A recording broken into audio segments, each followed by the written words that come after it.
Pregnancy ஃபுல்லா நம்மளுக்கு எவ்வளவோ சிம்டம்ஸ் இருந்தாலும் ஆனா அந்த குழந்தை ஃபேஸ் பாத்துருவோம் நம்ம.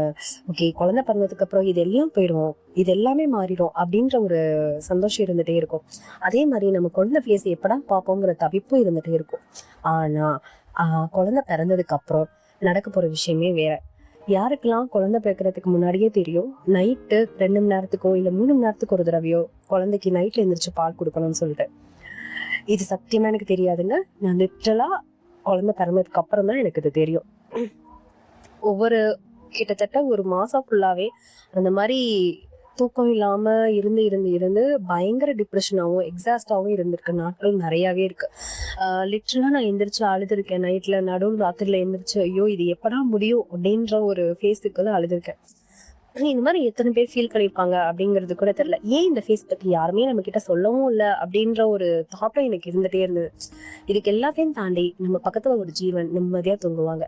இது எதுவுமே நடக்காத மாதிரி அவங்களும் நிம்மதியா தூங்குவாங்க. ஆனா அவங்களை எலி தோட்டம் மட்டும் என்ன பிரயோஜனம் அப்படின்ற ஒரு ஃபீலிங் நம்மளுக்கு இருந்துட்டே இருக்கும். எத்தனை பேர் இதை எக்ஸ்பீரியன்ஸ் பண்ணிருக்கீங்கிறத மறக்காம கமெண்ட் பண்ணுங்க.